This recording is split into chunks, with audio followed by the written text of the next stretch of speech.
मैंने 2019 से प्रीलिम्स देना शुरू किया था। मुझे लग रहा है कि हर साल जो इसका लेवल है ना बढ़ता जा रहा है, और इस बार तो पता ही नहीं कहाँ था। मतलब IIT वाले लड़के फेल हो जा रहे हैं, गणित नहीं बना पा रहे हैं, ये लेवल है। बट वही है कि यहाँ पर भी वो स्ट्रेटजी है कि बहुत सारे लोग इसलिए फेल हो गए सीसेट में क्योंकि वो ओवर कॉन्फिडेंस है कि मैं तो गणित कर ही लूंगा। वो लोग क्या करते थे ना कि वो कॉम्प्रिहेंशन करते ही नहीं थे, कॉम्प्रिहेंशन की प्रैक्टिस नहीं करते थे कि यार मेरी मैथ रीजनिंग सही है तो मैं तो बस वो करके चलाऊंगा। अब मैथ कैलकुलेट करने में टाइम कितना लग रहा है वहाँ। एक चीज क्या है ना कि क्वेश्चन डिफिकल्ट होने के साथ साथ एक समस्या क्या होती है कि आपको करना 2 घंटे में पेपर। अब क्या हो रहा है कि एक एक क्वेश्चन करने में 6-7 मिनट लग जा रहा है। तो मैथ रीजनिंग में क्या हो रहा है कि लोग क्वेश्चन नहीं कर पा रहे हैं सही से। तो इसमें क्या है,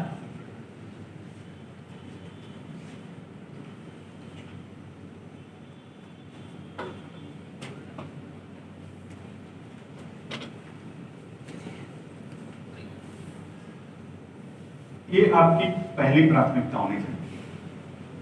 और ये कैसे आएगा, इसका एक ही तरीका है कि खूब प्रैक्टिस करो, क्योंकि ना इसमें कोई ट्रिक नहीं है, कुछ नहीं है। लगभग सवाल लगाने के लॉजिकल वो सारी चीजें वही है जो जीएस में काम आती है। तो आपको प्रैक्टिस करना होगा। आप देखो 27 क्वेश्चन लगभग पूछ रहे हैं यहाँ से। 27 में से जो 18 क्वेश्चन कर दिया है ना, अगर निगेटिव पैटर्न 18 से 20। और एक चीज देखना, कॉम्प्रिहेंशन का लेवल इस बार भी रिलेटिवली इजी था मैथ रीजनिंग की तुलना में। तो ये मत सोचो कि जो है ना ह्यूमैनिटीज वाले को टारगेट कर रही है। कॉम्प्रिहेंशन इजी था, डिफिकल्ट क्या था मैथ रीजनिंग। तो आप अगर ये कर लेंगे ना तो आपकी जो मैथ रीजनिंग पे डिपेंडेंसी वो थोड़ी कम है। बट पढ़ना पूरा है, क्योंकि पता नहीं है कि वो किस साल फिर वो ये पैटर्न चेंज कर देंगे।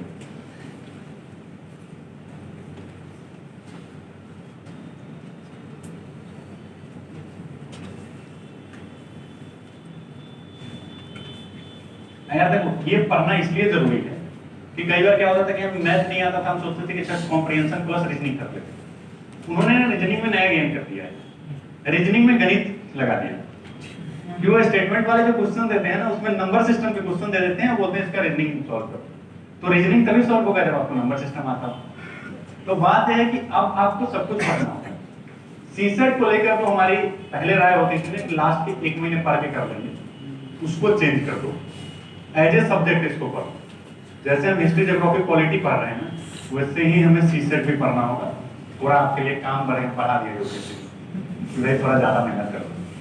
अब मैथ में क्या है ना कि जो पेपर देख के समझ में आ रहा है कि जो सबसे इंपॉर्टेंट टॉपिक बन गया है वो है नंबर सिस्टम।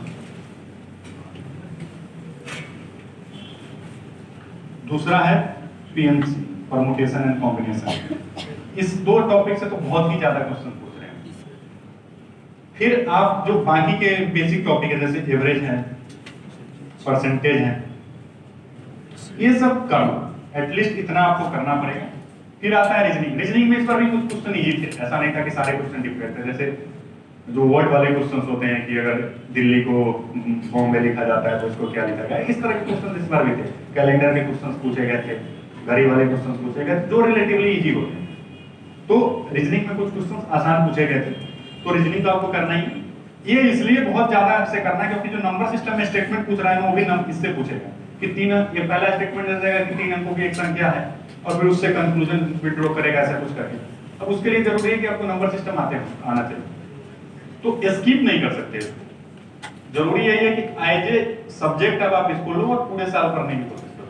थोड़ा थोड़ा क्या होगा ना कि यार देखो जिनकी मैथ रीजनिंग नहीं अच्छा है उनके लिए दिक्कत तो है, बट ना अगर आप पूरे साल धीरे धीरे इसको अपने प्रैक्टिस में लाओगे ना, बेसिक एकदम एलिमेंट्री मैथमेटिक्स, तो चीजें हो जाएंगी। क्योंकि ना अगर आप 10-12 क्वेश्चन भी वहां से निकाल लेते हो और 15 क्वेश्चन यहाँ से निकाल लेते हो तो हो जाएगा। बट वही है कि अगर आप किसी एक एरिया पे डिपेंड हो तो आप रिस्क लो, क्योंकि भरोसा नहीं है कि कौन सा एरिया वो किस साल डिफेक्ट करते हैं। जैसे इस बार मैथ वालों के साथ जो पूर्णतः मैथ पे डिपेंडेंट बच्चे थे, मैं ऐसे लोगों को जानता हूँ जो ऑलरेडी सिलेक्टेड हैं, आईआईटी से थे, उनका इंजीनियरिंग ऑप्शनल्स थे, जो टेक्निकल ऑप्शनल है और वो सीसेट नहीं क्लियर करता है। क्यों? क्योंकि वो मैथ उन्होंने पैसेज किया ही और फंस गए। तो उस ट्रैप में नहीं आना है, आपको पूरा करना है।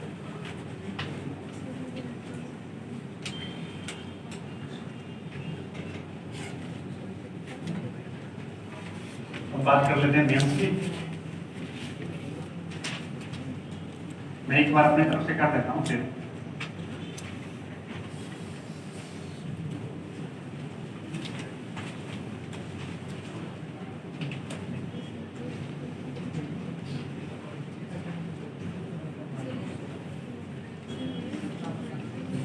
ये है 1750 नंबर। प्रीलिम्स तो स्क्रीनिंग टेस्ट है, हो जाता है, बट ये डिसाइड करेगा कि आप लिस्ट में आपका इंटरव्यू कॉल आएगा, आप लिस्ट में आओगे कि नहीं आओगे। आ गए तो सर्विस क्या मिलेगी, सर्विस मिल गई तो कैडर क्या मिलेगा, ये ना सब डिसाइड करने में इसका बहुत बड़ा रोल है, क्योंकि ये है 1750 नंबर। क्या होता है ना कि इंटरव्यू जो है ना थोड़ा सा रिस्की गेम है, आपको नहीं पता होता है कि यहाँ क्या होगा। ये आपके एग्जैक्ट जो हार्डवर्क है ना उसका प्रतिबिंबित नहीं करता। वो ना बहुत सारा वो है लक फैक्टर, वो सारी चीजें इंटरव्यू में काम आती है, क्योंकि 25-30 मिनट का काम है। लेकिन जो आपका मेंस है ना वो इस पूरे एग्जाम साइकिल में, प्रीलिम्स मेंस और इंटरव्यू में आपके हार्डवर्क के अकॉर्डिंग अगर रिजल्ट अगर कोई एक चीज देता है तो मेंस है, उसके आपके नंबर जो है एग्जैक्टली इस बात को शो करते हैं कि आपने कितना बढ़िया से पढ़ाई की। तो इसलिए इस पे सबसे ज्यादा फोकस करना है और प्रिपरेशन स्टार्ट से ही करना है।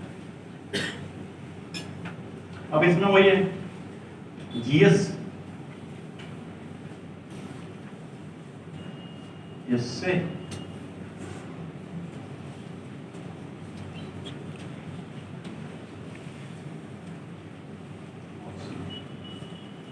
तो देखो जब भी आप पढ़ाई शुरू कर रहे हो ना, ये बहुत डिसाइडिंग चीज है।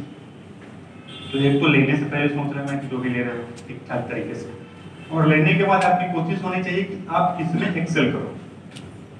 क्योंकि ना जैसे मैं बताता हूँ, मैं अपने वजह से पहली बार मुझे ऑप्शनल में मिले थे 205, मेंस नहीं हुआ। फिर मुझे 225 इंटरव्यू कॉल हुआ, सिलेक्शन नहीं हुआ। क्यों? क्योंकि इधर मैंने अपना ऑप्शनल चेंज कर दिया, नंबर आया 270, सिलेक्ट हो गया। इस बार फिर लगभग उतने ही रह गए, 267 इस बार रैंक इम्प्रूव। तो ये चीजें क्या है ना कि इसमें नंबर कितने चेंज हुए थे, 45 मार्क्स। तो मेरे लिस्ट से बाहर होने अंदर होने में ना एक मेजर चीज क्या है, ऑप्शनल। ऑप्शनल में लोगों के नाम मार्क्स जो है ना बहुत वेरी करते हैं। तो इसलिए आप जो भी ऑप्शनल ले रहे हो तो आपकी कोशिश होनी चाहिए कि इसको इसमें आप एक्सेल करो। अब इसको कैसे करना है उस पर बात कर लेंगे बाद में। वैसे मेरा जो ऑप्शनल है यहाँ पे किसी का होगा नहीं, तो इसलिए मैं थोड़ा सा क्या मैथिली लिटरेचर, उससे पहले मेरा ज्योग्राफी। हाँ हिंदी साहित्य, तो हिंदी साहित्य के लिए तो भरे हुए हैं लोग, सब हिंदी साहित्य नहीं।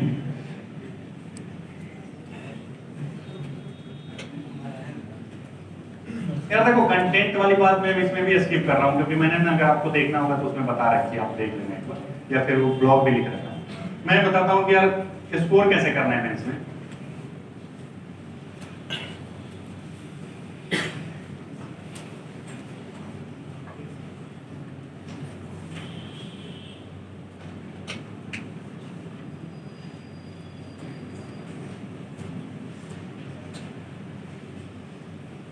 देखो अब दो तरह के टॉपिक्स हैं, एक बहुत स्टैटिक टाइप की कुछ चीजें हैं जैसे हिस्ट्री है, ज्योग्राफी है। इसके जो नोट्स है ना वो अगर आप क्लास कर रहे हो तो जो क्लास नोट्स हैं आप उस पर रिलाई कर सकते हो, क्योंकि ना बहुत कुछ अपने लेवल पे नहीं करोगे भी तब भी वहां से चीजें हो जाती हैं जो किताब पढ़ रहे हो। बट देन आता है दूसरा पक्ष, जैसे छोटे छोटे टॉपिक्स है, सोसाइटी या फिर इकोनॉमी, जो या फिर इशू बेस्ड जो भी टॉपिक, इकोनॉमी या पॉलिटी है, आईआर है, यहाँ पे आपको अपने नोट्स अगर आप बना पाओ तो बहुत बढ़िया है। अगर आप मेरे जैसे आलसी हो तो कहीं पर थोड़ा थोड़ा लिख के काम चलाने की कोशिश करो कि यार, बट ना मैं सजेस्ट करूंगा, जैसे पॉलिटी वगैरह में मैंने भी बनाया था कि आप थोड़ा सा मेहनत कर लो और ना नोट्स प्रिपेयर करो। अब नोट्स कैसे बनाना है, तो क्या है, मैं मेंस के लिए सबसे जो चीज मैं कहूंगा पहला कि अगर आप शॉर्ट नोट्स बना सकते हो तो इससे बढ़िया कोई काम नहीं। अच्छा, शॉर्ट नोट्स बनाने को लेकर एक राय ये है, पहले स्टडी कर रहे हो, पहली बार किताब लेके नोट्स बनाने मत बैठ जाना, उस बदले यार सब तो इम्पोर्टेंट ही है, तो एटलीस्ट 2 बार जिसने रीड किया है ना मेंस के नोट्स वही बनाए। अगर आपने नहीं किया है तो मत बनाओ, थोड़ा वेट करो, क्योंकि ना उस वक्त आपको लगेगा कि यार सब कुछ तो आने का यार, सब बढ़िया सब लिख दूंगा, फिर वो शॉर्ट नोट्स नहीं होगा, शॉर्ट नोट्स 500 पेज के बन जाएंगे। तो अब ये करना है और कैसे बनाना है, तो वही है प्रीवियस ईयर क्वेश्चन देखो कि क्या क्वेश्चन पूछ रहे हैं। जैसे मान लो सोसाइटी में एक टॉपिक है इफेक्ट ऑफ ग्लोबलाइजेशन,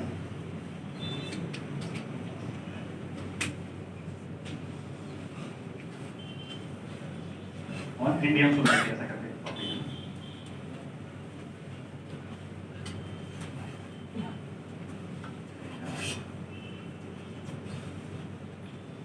अब क्या है कि इसको लेकर आप प्रीवियस ईयर में क्वेश्चन देखोगे तो क्या पूछा गया, तो कल्चर पे क्या इंपैक्ट कर रहा है।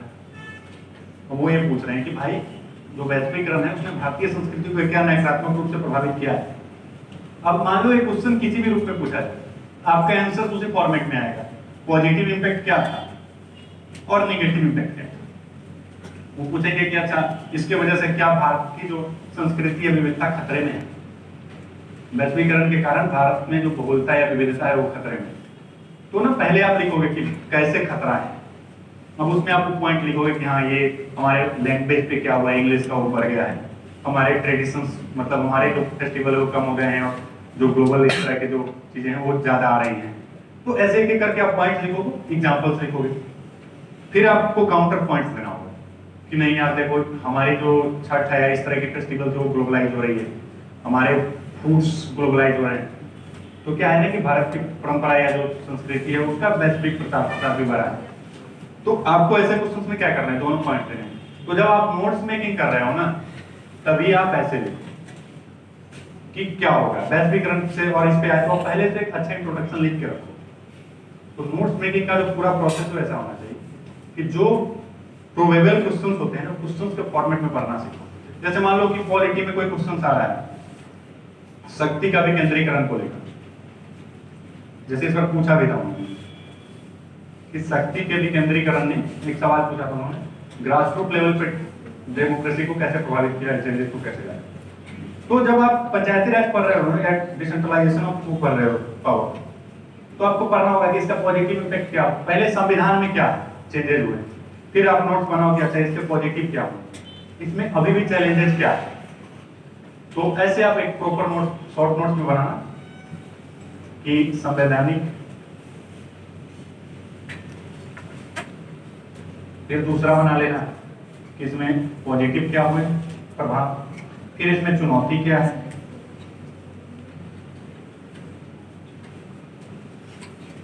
इसका सॉल्यूशन क्या हो सकता है।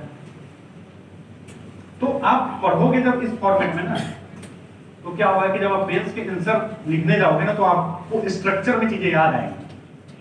क्या होता है कि जब आप उत्तर लिखने जाते हो ना एग्जाम हॉल में, तो आपके पास टाइम नहीं होता, 1 घंटा 80 मिनट है, आपको लिखना है 20 क्वेश्चंस। जो 15 नंबर के क्वेश्चन होते हैं उस पे आपको एवरेज 11 मिनट मिलते हैं, लगभग 110 मिनट, और जो 10 नंबर के क्वेश्चन होते हैं उसमें 7 मिनट, लगभग 70 मिनट का समय मिलता है। 7 मिनट में आपको क्वेश्चन 2 पेज लिखना भी, पढ़ना है, समझना है, फॉर्मेट करना है। अब क्या होगा ना कि वो स्ट्रक्चर सही से नहीं होगा अगर आपने चीजों को एक सिस्टमेटिक वे में स्टडी ही नहीं किया।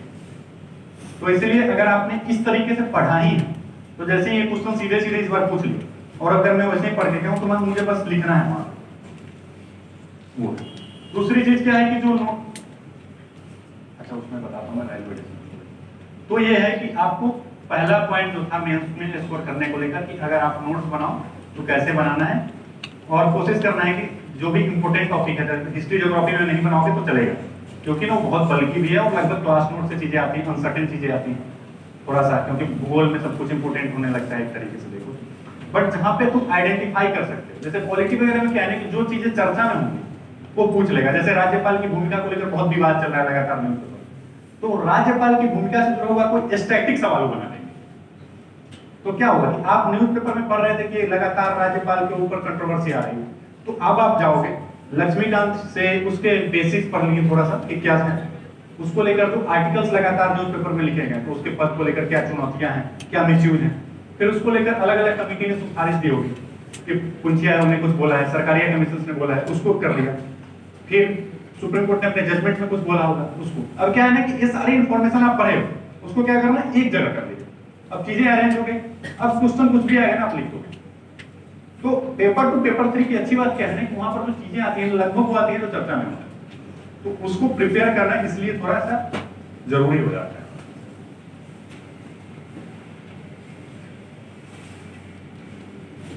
अब बात है कि इसमें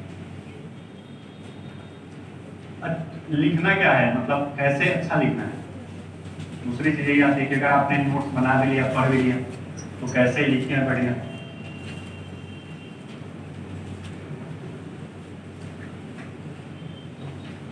और दो चीजें होती है किसी भी अच्छे आंसर में ना, दो चीजें होती है। एक होता है उसका कंटेंट और दूसरा है प्रेजेंटेशन।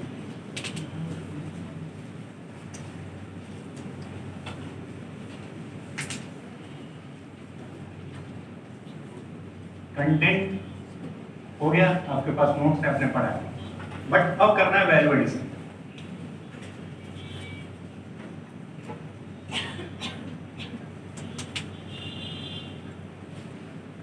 अब वैल्यू एडिशन में क्या होते हैं कि अगर आपको अच्छे इंट्रोडक्शन करना है मान लो, तो आप अब मान लो प्रेजेंटेशन को लेकर ही बात कर रहे थे, जैसे इससे इसको कनेक्ट करो तो 3 चीजें होती हैं आंसर में, इंट्रो, बॉडी, कंक्लूजन।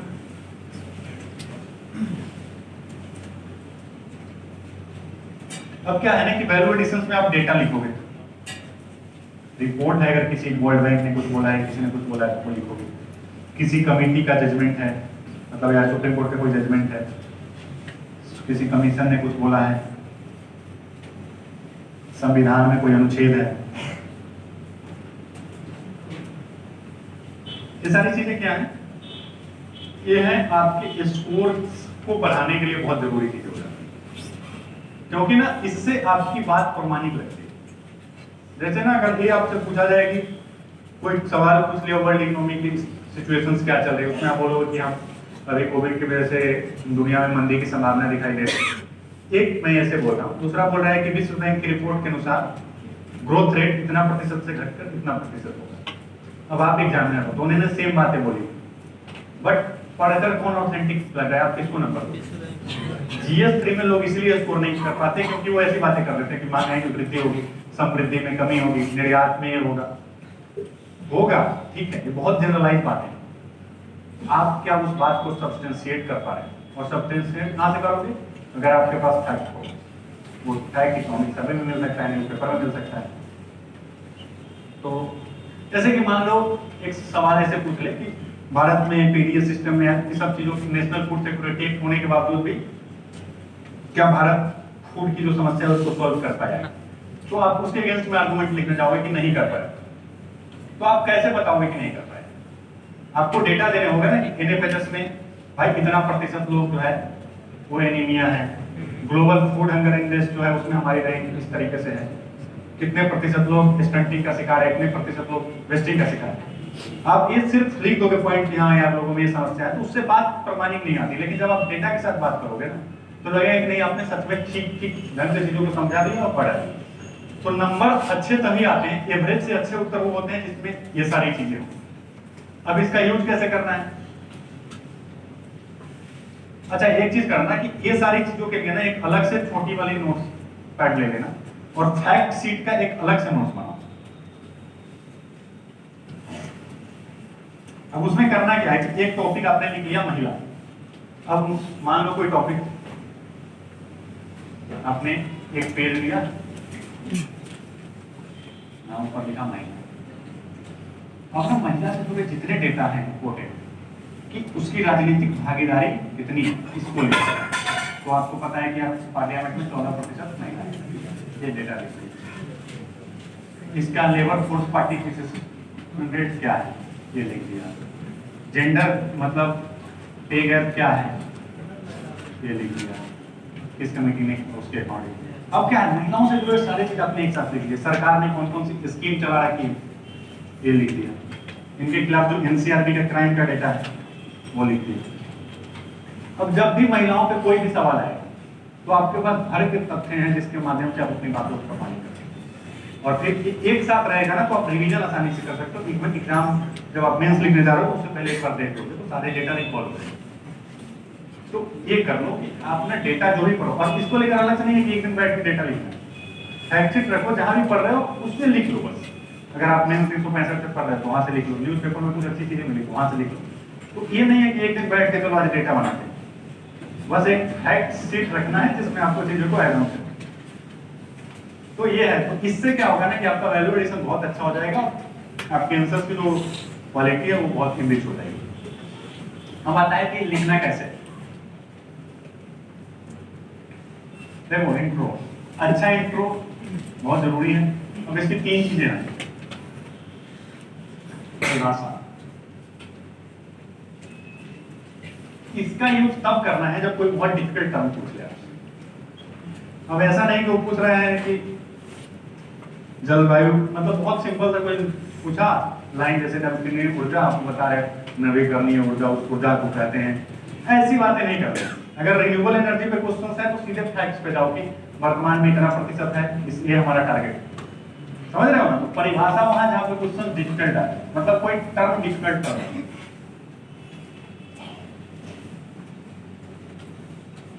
तो इससे क्या होगा, तो एक्सप्लेन भी हो जाएगा, आपकी इंट्रोडक्शन भी हो जाएगा। सबसे जरूरी क्या होता है, डेटा या रिपोर्ट। डेटा, रिपोर्ट या आर्टिकल। मान लो उपराष्ट्रपति के ऊपर इसका क्वेश्चन पूछ लिया कि फंक्शंस क्या है, तो जो संविधान में आर्टिकल लिखे वहां से आप शुरू कर सकते हैं इंट्रोडक्शन से। अगर पंचायती राज पे क्वेश्चन आया तो आप वहां से शुरू कर सकते हो उसके आर्टिकल। दल बदल पे आया तो आप वहां से शुरू कर सकते हो कि इस संविधान संशोधन के माध्यम से 10 अनुसूची में जोड़ा गया। तो ये क्या है, इससे आपका इंट्रोडक्शन ऑथेंटिकेट हो गया और अच्छा हो गया। तीसरा होता है बैकग्राउंड। ये जनरली हम हिस्ट्री वगैरह में यूज करते हैं, पृष्ठभूमि बनाते हैं लिखते हैं घटना। तो इस तरीके से आप आंसर लिखोगे। सबसे अच्छा जो तरीका होता है ये होता है, ये ज्यादा जगह फिट हो जाता है। ये वही फिट होगा जहां पर कुछ डिफिकल्ट पूछा होगा, ये इतिहास वगैरह में हो जाता है। तो ये वाले जो इंट्रोडक्शन है ये सबसे बढ़िया होता है। दूसरा है बॉडी।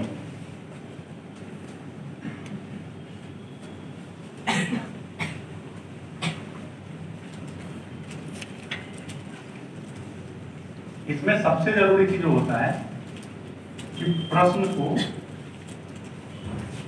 ठीक से समझकर उसको तोड़।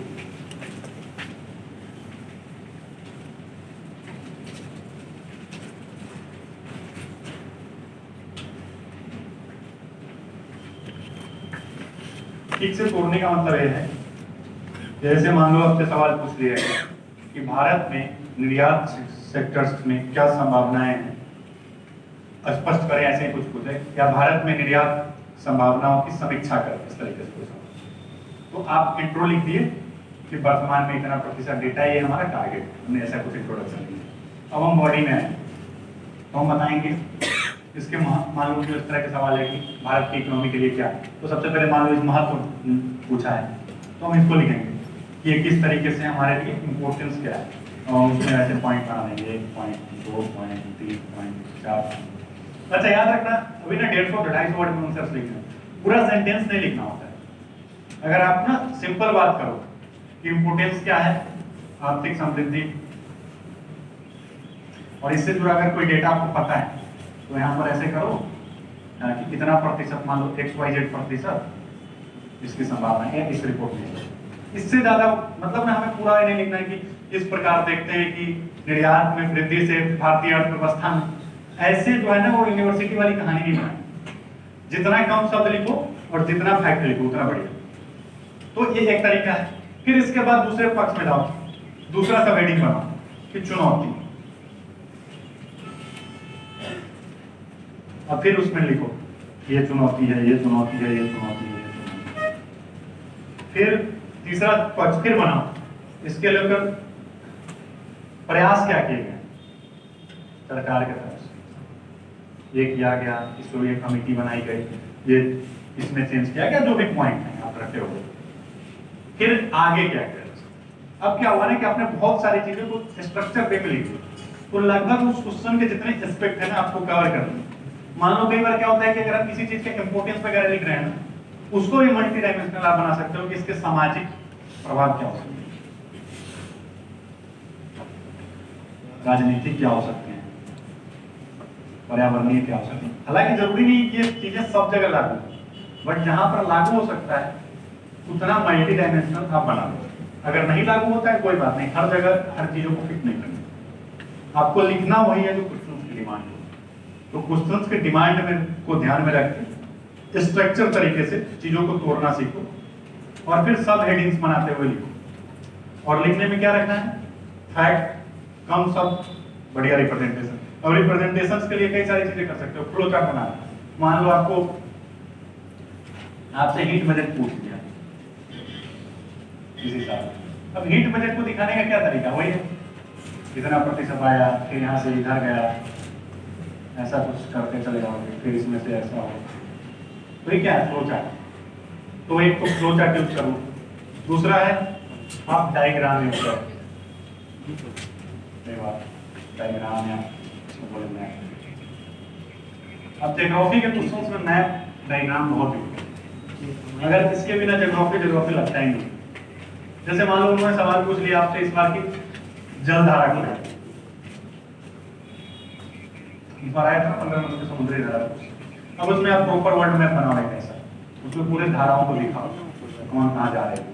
उससे पिछले साल उन्होंने सवाल पूछा था माउंटेन के ऊपर, तो आपको दिखाना होगा कि मेजर माउंटेन्स कौन से हैं, तो मैप्स का खूब यूज करो। इसी तरीके से इवन हिस्ट्री वगैरह कुछ क्वेश्चंस में भी ना आप इंडिया के मैप बना के, कोई मंदिर वगैरह के बारे में बहुत पूछा तो एक भारत का मैप बना दो, ऐसा कुछ जो भी इधर इधर आपने देखा यार बनाने आता है मुझे, मेरा ज्योग्राफी का पता है। अच्छा, मैप बनाने में एक चीज याद रखना है कि अगर आपको केवल साउथ दिखाना है ना तो वो ये भी कर सकते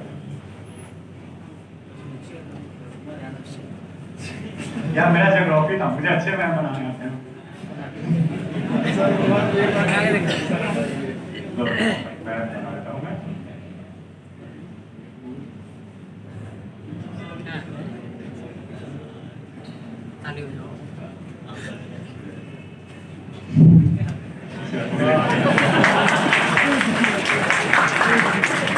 एक चीज याद रखना, 10 सेकंड से ज्यादा 15 सेकंड से ज्यादा नहीं लगने चाहिए, इसलिए ना हमें उधर चित्रकारी भी नहीं करनी है। कई बार क्या होता है ना, अगर आपको सिर्फ कश्मीर का पार्ट दिखाना है तो बस ऐसे दिखाओ, बस ऐसे थोड़ा सा किया ऐसे, बस यही दिखाओ और दिखा दो। नॉर्थ ईस्ट दिखाना है केवल वो दिखाओ, उससे क्या होगा ना आपका स्पेस भी बचेगा। दिखाना इतना है, इतना बड़ा मैप बना दिया, पेज भी खत्म हो गया। क्या नहीं, आपको कुछ ही दिखाना होगा ना, जिस क्वेश्चंस में पूरा इंडिया से चीजों को आपको रिप्रेजेंट करना है उसमें पूरा बनाओ। अगर आपको केवल साउथ में मान लो कुछ चीजें दिखानी, मान लो आपको दक्कन ट्रैप पे पर एक क्वेश्चन पूछा था, अब ये दक्कन ट्रैप वाला तो रीजन ही है, तो फिर आप ये करके इसको ऐसे करो, पूरा उसको लेकर बनाने की जरूरत नहीं। इससे क्या होगा ना, आपका स्पेस मैनेज हो जाएगा।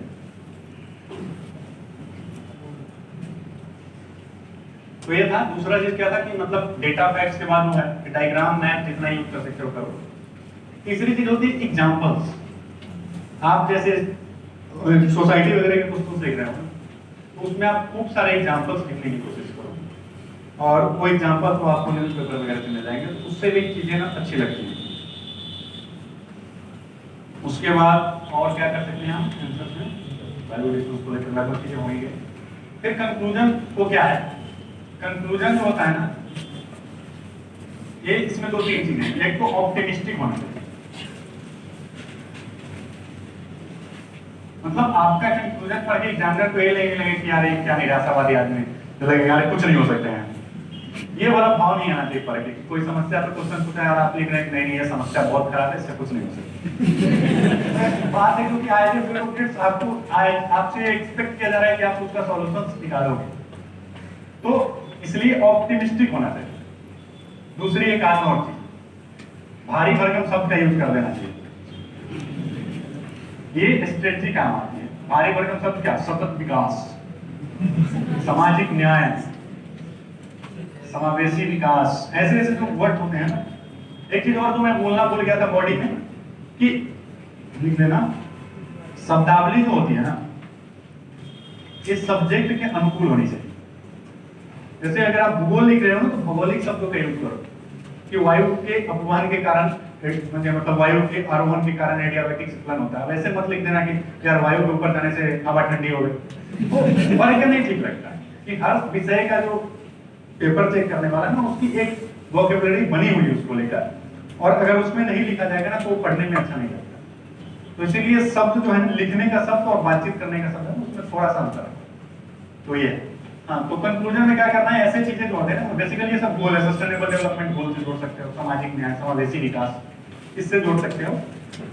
अगर आपने सॉल्यूशंस नहीं दिए हैं अपने आंसर्स में जगह की वजह से, तो यहाँ पे आप वो वे अहेड जो है ना, उससे भी कंक्लूजन लिख सकते हो।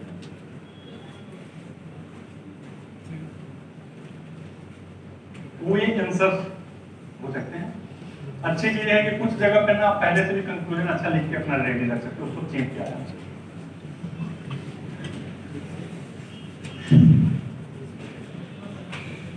तो ये है मेंस को लेकर मेरे तरफ से।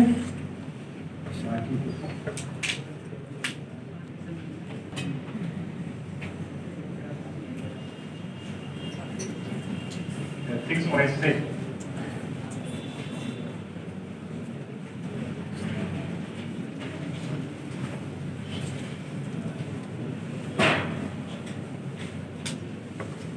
एक ना थ्योरी वाले एस्पेक्ट पे क्वेश्चंस आते हैं, और दूसरा केस स्टडी है। लोग लगभग दोनों की इक्वल वेटेज है। 130 नंबर का आता है और केस स्टडी आता है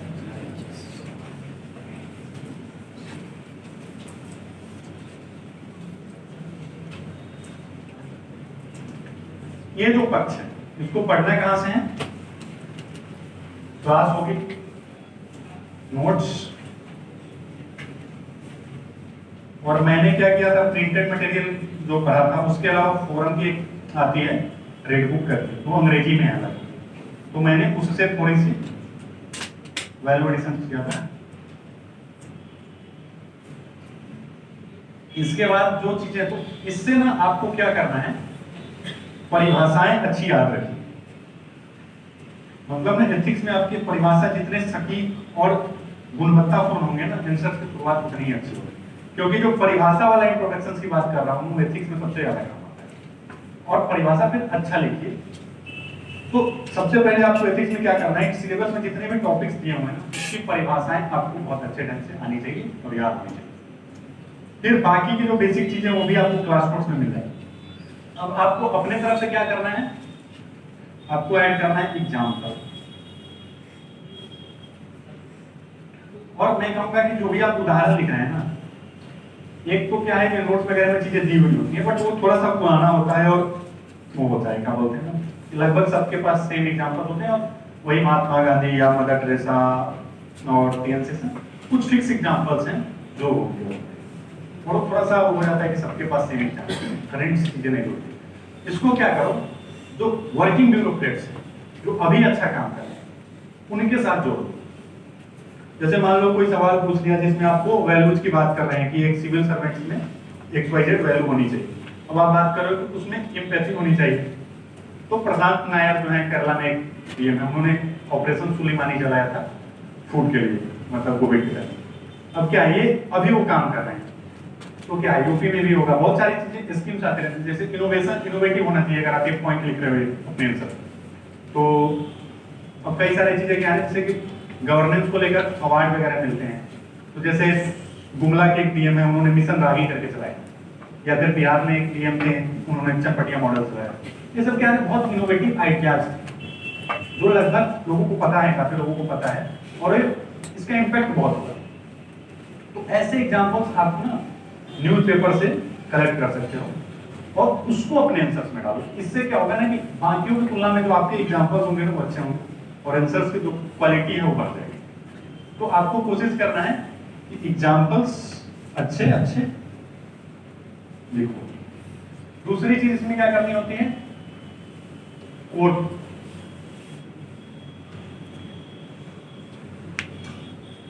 कोट से भी आप आंसर्स की शुरुआत कर सकते हैं। मान लो कि करुणा वगैरह को लेकर कोई सवाल आ गया, तो किसी व्यक्ति का बहुत अच्छा कोट होगा, मान लो करुणा, आपने उसको लिखा और उसके बाद अपने आंसर लिखना शुरू किया, या फिर उससे कंक्लूड कर दिया। तो क्या हो गया ना कि आपके प्रेजेंटेशन के स्तर पर बाकियों से आपने कुछ अलग कर दिया, या कनेक्ट करने की, इसका भी फायदा रहता है। ये मैंने देखा था, आई थिंक लास्ट ईयर की जो टॉपर थी उनकी कॉपी में खूब यूज होता, तो वो आप कर सकते हो कोट। तो एक तो इसका यूज कर सकते हो। तो ये है। फिर आते हैं केस स्टडी वाले पार्ट पे। केस स्टडी में क्या है ना कि देखो आप एक अच्छा इंट्रो लिखो, इसमें भी इंट्रो को लेकर वही सारी चीजें करनी है।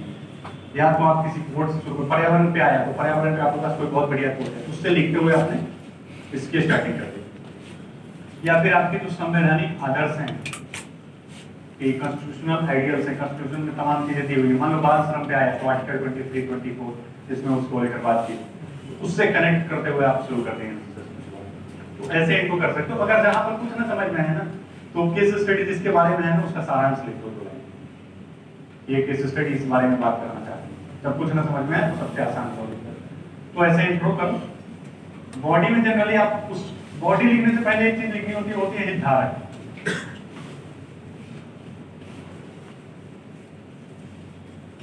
स्टेक होल्डर को लेकर क्या है कि मान लो अगर कुछ उसमें नहीं पूछा है पार्टिकुलरली आपसे हितधारक के बारे में, तो आप बस मेंशन कर दो, ऐसे बनाओ हितधारक के बारे में एक चीज और उसमें ऐसे ऐसे लिख दो कि ये हितधारक है, हितधारक है, हितधारक, या फिर ऐसे करके ऐसे कुछ बनाना छोटा सा। लेकिन जब कुछ में पार्टिकुलर स्टेक होल्डर का मेंशन किया गया है कि इसके हितधारक बताइए, तब कैसे लिखेंगे?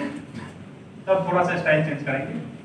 हम लिखेंगे पहले हितधारक, जैसे मैं, समाज, राम, श्याम, जो भी उसमें हितधारक है, इनका इंटरेस्ट क्या है उसको भी मेंशन करो, ऐसा बात। तो जब पूछा जाए तो थोड़ा सा एक्सप्लेन करते हुए कि किसका क्या इंटरेस्ट है। जिस क्वेश्चन में डिमांड नहीं की गई है बस हितधारक लिखो और ऐसे ऐसे बता दो क्या।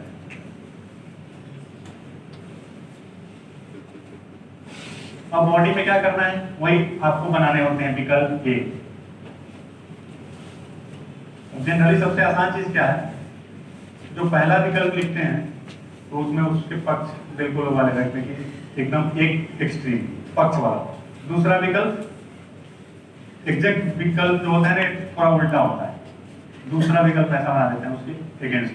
और तीसरा फिर क्या बनाते हैं, मध्यम मार्ग। तो इस तरीके से हम विकल्प बनाते हैं। कई बार 4 विकल्प भी बन सकते हैं, एटलीस्ट 3 तो बनाने ही।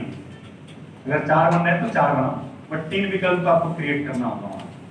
अब विकल्प जब आप बनाओगे तो आपने विकल्प लिखा, उसके बाद उस विकल्प क्यों करने होंगे एनालिसिस, गुण और दोष, इसके पॉजिटिव चीजें क्या होंगी, निगेटिव चीजें क्या होंगी, या ये हर विकल्प में करना। और फिर आपको अपने आर्गुमेंट देने हैं कि मैं ये वाला कदम क्यों उठाऊंगा इस चीजों में से। अब जब आप गुण दोष की बात कर रहे हो या फिर अपने आर्गुमेंट की बात कर रहे हो, तो यहाँ पे आपको क्या करना है, आपने जो दर्शन पढ़े हुए हैं, जो आप पढ़ोगे थ्योरी वाले पार्ट में, उससे इसको इंटरलिंक करना है। जैसे मान लो कि गांधी जी का एक टेलिस्मैन है, गांधी जी की ताबीज सिद्धांत, वो ये कहता है कि जब भी आपको निर्णय लेने में दुविधा हो तो आप ये सोचो कि उस निर्णय का समाज के अंतिम व्यक्ति पे क्या परिणाम हो। तो मान लो आप कोई डिसीजन ले रहे हो वंचित वर्ग के पक्ष में, तो आपने लिखा कि हाँ ये मैं करूंगा, और साथ में ब्रैकेट में क्या लिख दिया, गांधी जी के ताबीज या टेलिस्मैन सिद्धांत के अनुसार। मान लो जैसे ये होता है कि मान लो कहीं पे डैम बनाना है, अब डैम बनाते वक्त क्या होगा कि लोगों को विस्थापित करना होगा। अब एक डायलेमा है कि जो लोग वहां रह रहे हैं उनके अधिकार की बात है, उनका विस्थापन होगा, बट दूसरी ओर एनर्जी सिक्योरिटी है, इरिगेशन को लेकर बात है, पेयजल सुरक्षित करना है। अब ऐसे ब्यूरोक्रेट्स आपको डिसीजन लेने हैं, यही है इसके ले वहां पे।